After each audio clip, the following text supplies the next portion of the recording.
Here's a coat hanger, a metallic one, and this portion fell off. This is working, as you can see.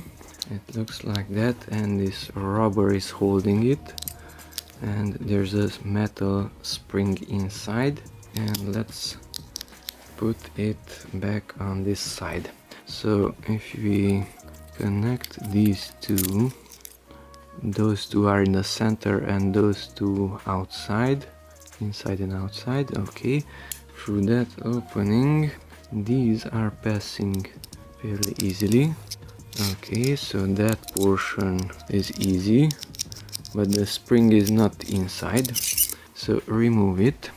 Now place the spring with the circular portion towards the rubber and these two legs outside to the left. The end should grab that inner portion because it is bent upside. Okay, so that way, and place the other one on top. This is also at the end, and like this you should be able to compress it, but there's a problem. The spring is to the left and this opening is to the right.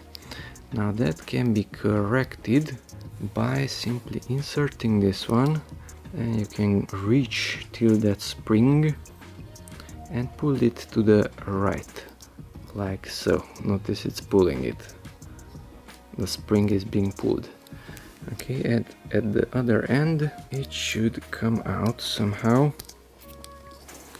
and it exits, and that's it. So the trick is to pull with this shaft that spring towards the center, and then just put this there. It's pretty loose, but it's working.